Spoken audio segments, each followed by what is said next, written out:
J-Dawg back to answer more goddamn questions. Yeah, and the weekly sponsor. I think today's the last goddamn day. If you want your, you want to sponsor the channel for a week, get full weekly shout out, and your link in the description box. It's 100 bones, send over the goddamn dog. This one was from Dominic Carcaro. August is going to be Random Werewolf Month at randomreviews.com. It's going to review eight werewolf movies. All decades will be taken into consideration. Plus, you can expect the usual metal horror / coverage. Send Dom $1 on Patreon so that he can finally afford a handicap-accessible hooker. All info, i.e. Patreon, can be found on the websites. Like I said, the website's in the description box. Bubbles. Andrew Brown, paid question. Hey, J-Dawg, just wondering if you saw, sadly, Bewitched is not playing Metal Threat anymore. So let's get in today. Today's paid skit. I literally talked about Bewitched yesterday, so, I mean, that's a bummer, but Bulldozer is, so I am pumped for them. For the Metal Threat is stacked lineup. Can't wait. I didn't know about Bulldozer, but you know what? That's a good add-on. I only seen Bulldozer once. Let's look up this Metal Threat lineup. What's currently at? Bulldozer. It was Bulldozer and Deceased, and Bulldozer just did classics, and they were really good. And I would love to do an interview with the singer. The only thing is, I remember asking King Fowley, Deceased, about his English. So he speaks some English, but it's pretty damn broken, so I don't know how well the interview would go. But I would totally do. I mean, Bulldozer, I mean, you don't know them. I mean, it's kind of like, I mean, am I a Bulldozer super fan? No, but I am a fan. The first two albums is what I like. Final Separation and Day of Wrath. The Great Deceiver is my favorite song by them, in case you happen to give a fuck. They're literally like the Venom of fucking Italy. That's the best way I can describe them. Like, that's another thing. Like, when I'm talking to a metalist, a real metalist, I automatically assume they're familiar with Bulldozer, have heard Bulldozer, know they're the Venom of Italy, and, like, the Italian Venom. That's the best way to describe them. And they have heard them and know that they're respectable, whether they're the biggest fan in the world of them or not. That's what I'm saying, dude. When you talk to these Wigger Slammers, the Twink Cores, that's why those ain't true metalists, dude. I could guarantee you can go up and, if you had fucking the Day of Wrath playing and Mike Majeski walks in the goddamn room and you said, who we playing, who we listen to, bro? You have no fucking idea, because that ain't a fucking metalist, dude. That's just some poser-ass Wigger that just got off the court that just so happens to like a few of the sick bands, bro. It's not a real fucking metalist, bro. That's not a metallized blood. It's some poser fucking canoe. That's what I'm talking about. So that's another band, Bulldozer. I just assume if you're into metal, you at least know them, have heard them, can identify them, and know it's the respectable good shits, the classic shits. But let's look up this Metal Threat, because I'm sure there's so many bands that have fallen off, swapped out. Now whether it's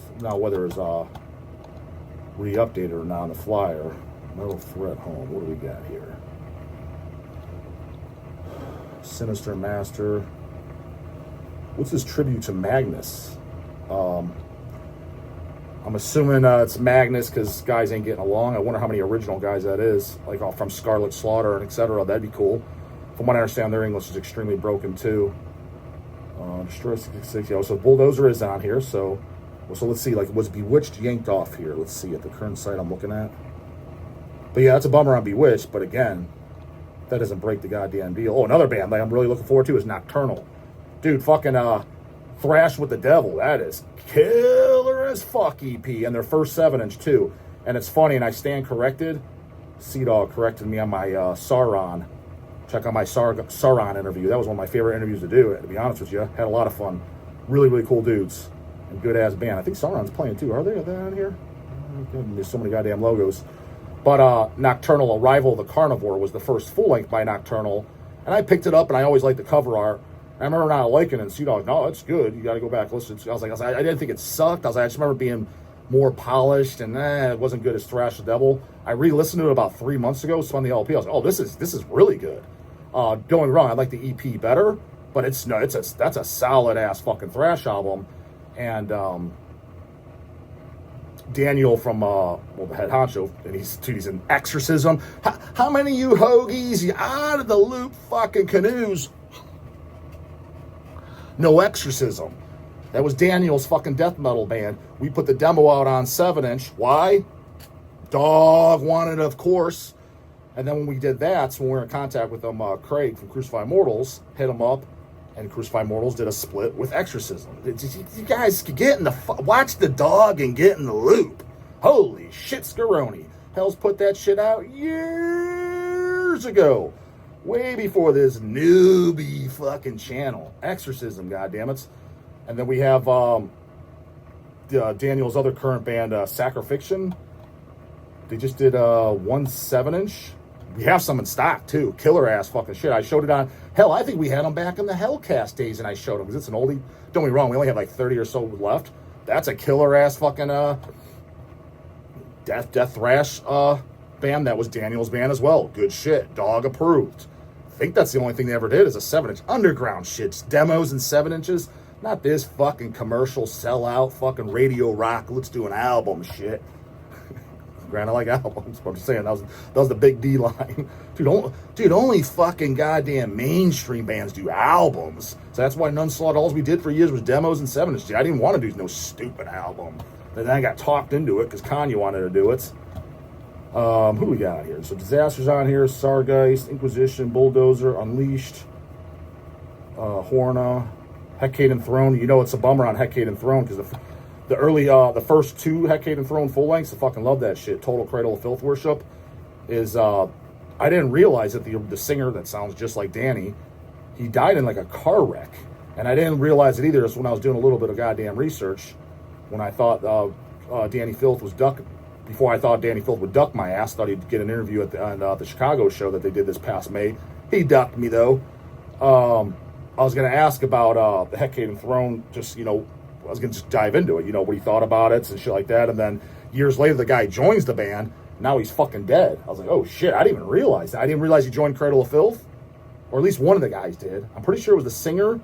But he did what? Bass and vocals and Hecate and Throne. Don't quote me on all this, goddammit. But I'm pretty sure it was the goddamn guy that sang. Then obviously he didn't sing for Cradle, but he just did bass or maybe guitar. And then he kicked the bucket. I was like, oh shit. I was definitely going to talk about that. Again, dude, any of these fucking jabronis that interviewed Danny Filth, that's what I'm talking about. Dude, one, they don't know who Hecate and Throne is, and they don't know to ask good shit like that. That's what I'm talking about, dude. It's just some jackass that found out about the COF and fucking Hot Topic when they're on their goddamn God knows what fucking mid as hell terrible fucking album. Mid at best. Because like I said, the last 2 albums, I bought the last 2 records. They're fine. I kind of enjoy, part of me enjoys them, kind of me's like, but whatever. But, the Dawg was going to ask real shit. We were going to go back into the demo days. Those hoagies don't fucking know that shit. But who else do I want to talking about for interviews on it? So Euronymous is still on here. Definitely one of them. Euronymous, Daniel from Nocturnal. Should interview Cadaveric Incubator too on Hell's fucking carcass worshipping goddamn band from Finland. Hit me up, Cadaveric. Don't fucking duck me like Deathhammer. You're literally on the fucking label. At least come up and say hi. Jesus goddamn fuck. Satanic War Master, obviously. KK War Slut, he'll duck my ass. Yeah,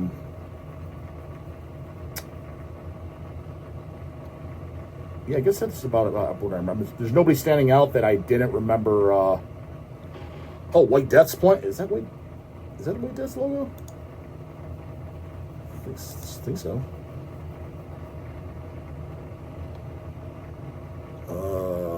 Aggressor. How many goddamn original guys are from that? Oh, Infernal War's still on it. Fuck yeah. Definitely interview them. I forgot that they're fucking playing. Because I thought they got kicked off or whatever. But yeah, nonetheless, damn good fucking lineup. It's about, what I remember. There's nobody, I'm looking for shit that I'm like, oh shit, he added that or I didn't realize it. Yeah. So, no. Bummer on the Bewitched. Didn't know that, but just funny. I literally talked about it goddamn yesterday. And you just sent this in today. So, no. I know now. Michael Sungura. Paid question. Hi, Justin. Will you ever collab with Jimmy from the Block on a video? I mean, I wouldn't be against it, but I mean, it's kind of like when people ask for the Rauda channel. Like, hey, why don't you interview Rauda? I don't even know if I'm pronouncing the goddamn channel right. I'm like, I was like, again, I kind of don't like discussing this because it sounds like some rock star fucking just ego fucking dick. It has nothing to do with that. When I interview bands, vast majority of them, hence Danny Filth, I'm a Cradle of Filth fan. That's why I want to interview them.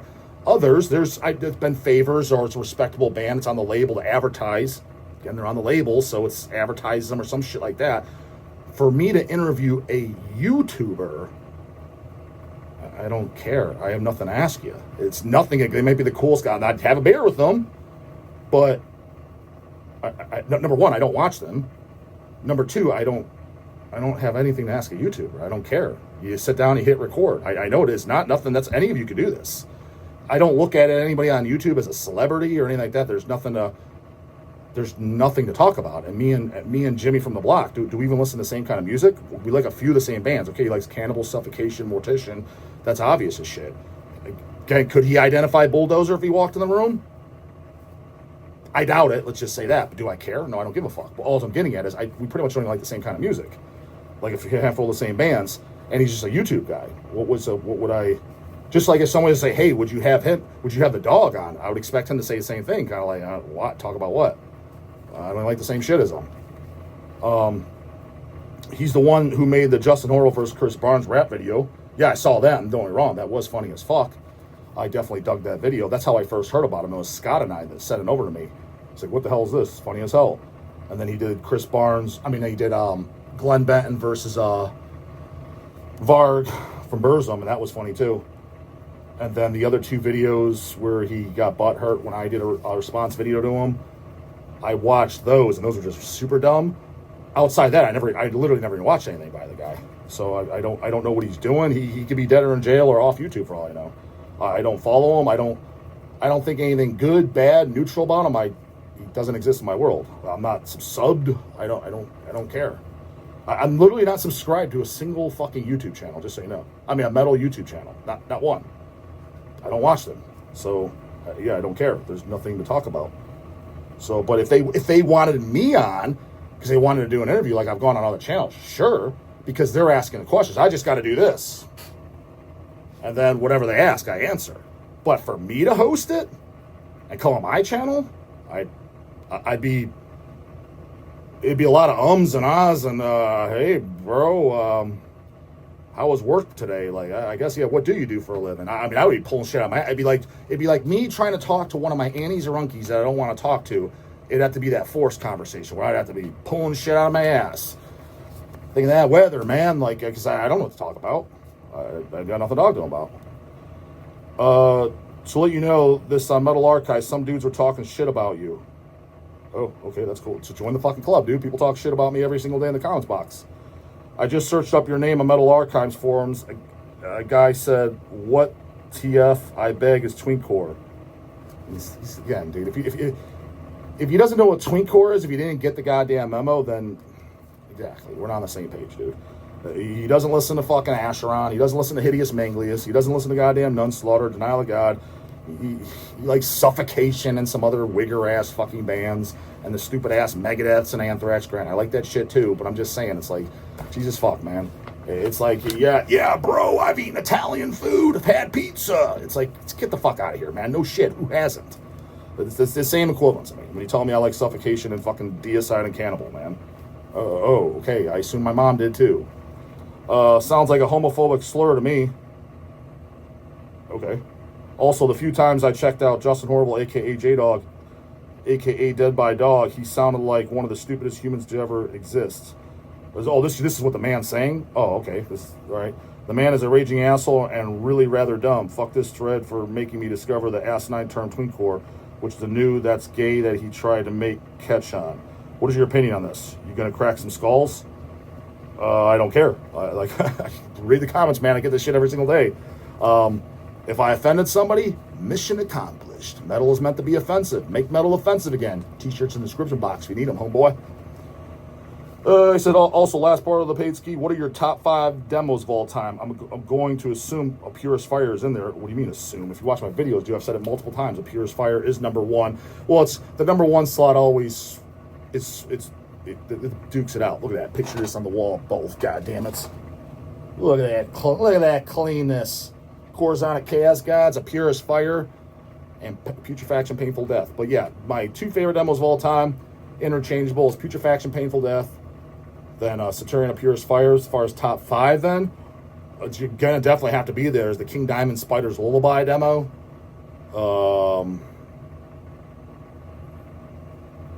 After that, it gets kind of hairy. You know, whether it be Death by Metal, the first fucking Massacre demo.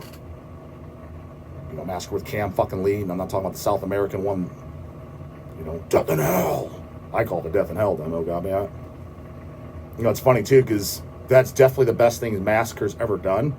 Like, only jabronis that are out of the loop think From Beyond's the best thing Massacre did. What? You put down the crack pipe, homie. Not even close. Don't get me wrong. I like From the Beyond. It jams. Don't get me wrong. But the demos are by far the fucking best thing. You want to own the best music by Massacre? You own the goddamn some fucking salmon in the goddamn dog's teeth. Whatever the hell it's called. Iron Pegasus put it out. He put out a CD and LP, 15, 20 years ago? We've had it many times. That's the thing, dude. I know there's guys just watching that are new that walk around like they've been listening to fucking metal forever, like back in 2018. The best thing, the only thing he fucked up was the cover. The cover's dog shit. Granted, that could have been Cam Lee's idea. They should have used the demon monster over the devil fucking over the pile of skulls and shit. That was the artwork that they had on the shirts back in the day. That should have been the goddamn cover art. And I was like, that's common sense. I don't know why you wouldn't use that. There's this stupid like mask on the cover. But nonetheless, it's got all the demos and the like the unofficial live demo with the Traitor on there, just like the Traitor. The Traitor was about fucking Chuck, just so you know. Goddamn Chuck from fucking Death. At least allegedly, that's what I goddamn heard. But the first goddamn Massacre demo, the 86 demo, Death in Hell, Mutilator, and those are the best fucking songs by Massacre. Hands fucking down. They're not even on From Beyond. They put on songs like Biohazard and shit. Don't we all those were good songs, but I'm like, just leave the best goddamn tracks off. But nonetheless, it makes the demo all worth owning, and it's a fantastic sounding goddamn demo too. It's not like some noisy ass fucking bullshit. So, you know, maybe one of those, or the Grave Anatomia, the third demo, the Anatomia Corpus Humani. That's definitely the best Grave demo, without a doubt. The heaviest and the sickest, the vocals, everything. That is the best thing Grave ever goddamn recorded, is the Grave Corpus Humani demo, and then their side project, Putrefaction, Painful Death. That is the best shit that, like, people think Into the Grave's the most brutal thing they ever did. What? That thing's washed up like a motherfucker compared to those demos. Don't be wrong. Love Into the Grave. One of the greatest goddamn albums to ever come out of Sweden. But compared to those demos, it's washed up to shit, dude. It sounded more modern for the times. It sounded more, okay, Entomb, Dismember, they're all starting to sound alike. Those had their own identity. Go listen to the fucking Grave demos. Again, get that Massacre demo disc. It's on LP too. There's a 100 or 200 red vinyls. Dawg owns it, of course. There's a picture disc. I forget how many other press of those. Either 100 or maybe 500 max. Dawg owns it, of course. Comes with outer gatefold cover too. And then a CD. Dawg owns it, of course. Oh, I own all three. I thought that was common fucking knowledge. Like, someone's like, I have Deathmetal. I assume you have that Massacre release in your collection. If you don't, put it this way, does Jimmy from the Block have that? Dude, I highly doubt it, dude. I highly doubt it. It's got some Wigger Slam from New York. Who cares? Real death metal is fucking Massacre demos, dude. That's real DM. All that other fucking poser 1992 New York Slam, you got that afterwards, Holmes. I like some of that too, don't get me wrong, but I'm just saying, that came second. You know, you just flat out came goddamn second. And then, you know, demo I really fucking love too, nobody else is going to say, is the Embalmer Rotten Body Fluids. It was the demo, if you own the There Was Blood Everywhere CD by goddamn Relapse Records. It said There Was Blood Everywhere 7-inch on there, and the Rotten Body Fluids 7-inch. If I made a top 5, would that be in there? Probably not, but that pops in my mind that I love that goddamn demo. Because things like, people will probably be like, oh, I thought he would say the Cannibal demo, or the Deicide demos, or the TISH demo. I like all those demos, and I own all those on something. But I prefer the albums over it. As opposed to Grave, for example, Grave's demos are better than the album. Death's demos, there are 5 demos, all 5. Those are better than Scream Bloody Gore. Every DMer knows that. Like who don't know? Like you know that, right? Yeah, dog, of course. I mean, I always like always known that. I got the part 1, part 2 bootleg CDs that came out in 2001. Fucking part 1's got the Mantis demos plus some rehearsals. Part 2's got second, third, 3 through 5 demos and a couple rehearsals. Yeah, yeah. I mean, it's got the unreleased track 2 from the rehearsal demo. This is the curse. We destroy all posers and wimps because this is the curse of the priest. Like, that was on part 2 disc. Like, yeah, dog. I've always known that. Like, that demos are always better than the fucking Stinky albums. Like, who don't know that? Who don't know that? Always knew that. It's not I know, and that's my metal alarms too. Knowing if somebody knows what's up, if they know the UG shit, if they're just some goddamn mall shopping metal, or yeah, I bought Butchered at Birth. Great, so did your dad too, homie. So, well, maybe those are top 5s. But if I had to sit down, I mean, maybe it comes something different. But those are definitely in there. Some of my fucking great favorite demos of all goddamn time. I would say the 3. I mean, the Purest Fire though, Putrefaction, Painful Death demo, and I'd say the King Diamond Spider's Lullaby demo too. I would say those are if I sat down and went through all my shit, and if I had to make a top 5, those 3 are definitely in there. So without a goddamn doubt. So put your goddamn top 5 in there in case if you want to, I guess. That's bright and goddamn morning. You know the goddamn line. And don't forget to send them goddamn page keys in. Only got 2 in for fucking today. And everything else in the description box. Bubbles later.